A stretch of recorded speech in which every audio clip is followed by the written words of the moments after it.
DA নিয়ে আবারও খুব গুরুত্বপূর্ণ আপডেট। তো ভিডিওটি 1 সেকেন্ডের জন্য স্কিপ করবেন না, পুরোটা দেখবেন। আর আপনি যদি আমাদের চ্যানেলের নতুন দর্শক হয়ে থাকেন এবং চ্যানেলকে সাবস্ক্রাইব না করে থাকেন, তো অবশ্যই চ্যানেলকে সাবস্ক্রাইব করবেন এবং আমাদের পাশে থাকবেন। তো ভিডিওটি শুরু করা যাক। তো প্রথমে দেখেন, মঙ্গলবার সুপ্রিম কোর্টে জোড়া মামলায় চাপে রাজ্য। 26,000 চাকরি বাতিলের পরে রয়েছে ডিএ বৃদ্ধি মামলা। মঙ্গলবার সুপ্রিম কোর্টে রাজ্যের দুটি মামলার শুনানি। একটি রাজ্য সরকারি কর্মীদের ডিএ বা মহার্ঘ ভাতা বৃদ্ধি মামলা, অন্যটি নিয়োগ দুর্নীতির 26,000 চাকরি বাতিলের মামলা। রাজ্যের জন্য কিছুটা হলেও কঠিন দিন। অন্যটি রাজ্য সরকারি কর্মীদের ডিএ বৃদ্ধি মামলা। দুটি মামলাতে এক পক্ষে রয়েছে রাজ্য। ডিএ বৃদ্ধি ইস্যুতে কলকাতা হাইকোর্টের রায়কে চ্যালেঞ্জ জানিয়ে সুপ্রিম কোর্টের দ্বারস্থ রাজ্য। আর 26,000 চাকরি বাতিল মামলাতেও হাইকোর্টের রায়কে চ্যালেঞ্জ জানিয়ে সুপ্রিম কোর্টে গেছে রাজ্য। 26,000 চাকরি বাতিল মামলার শুনানি হবে মঙ্গলবার। মামলাটির ক্রম তালিকায় 1, অর্থাৎ সকাল 10টা 30-এ মামলার শুনানি শুরু হওয়ার সম্ভাবনা রয়েছে। এই মামলার শুনানি হবে প্রধান বিচারপতি সঞ্জীব খান্নার বেঞ্চে।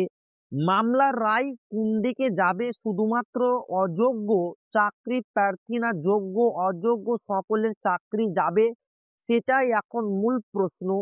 আগের শুনানিতে প্রধান বিচারপতি বলেছিলেন, মেটা ডেটা খুঁজে বের করা না গেলে যোগ্য এবং অযোগ্য তালিকা বাছাই করতে পারবো না। আদালত আরো বলেছিল, যোগ্য অযোগ্য বাছাই করা না গেলে পুরো প্যানেল বাতিল করতে হবে। দীর্ঘ 6 মাস পরে 7ই জানুয়ারি সুপ্রিম কোর্টে উঠার কথা রাজ্য সরকারি কর্মীদের ডিএ মামলা। তবে এই মামলাটি ক্রম তালিকায় অনেক পিছনে রয়েছে।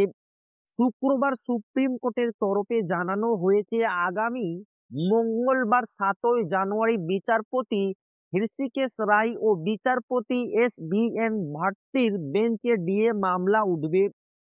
কজ লিস্ট অনুযায়ী 45 নম্বরে রয়েছে ডিএ মামলা।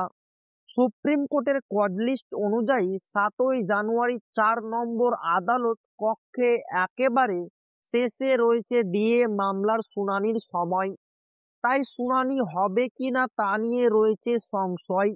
রাজ্যের সরকারি কর্মীরা মনে করছেন যে সুপ্রিম কোর্টের নির্দেশ ছাড়া মহার্ঘ ভাতা নিয়ে রাজ্য সরকারি কর্মচারীরা ইতিবাচক কোনো খবর পাবেন না। তাই সেদিকেই তাকিয়ে আছেন রাজ্য সরকারি কর্মচারীরা। তো এই ছিল ডিএ নিয়ে খুব গুরুত্বপূর্ণ আপডেট, যা আপনাদের মাঝে শেয়ার করলাম। তো ভিডিওটি ভালো লাগলে অবশ্যই আপনার বন্ধুদের শেয়ার করবেন, যাতে তাদেরও উপকার হয়। আর আপনি যদি এখনো আমাদের চ্যানেলকে সাবস্ক্রাইব না করে থাকেন, তো অবশ্যই চ্যানেলকে সাবস্ক্রাইব করবেন এবং আমাদের পাশে থাকবেন। তো আবারও দেখা হবে ডিএ রিলেটেড খুব গুরুত্বপূর্ণ ভিডিওতে।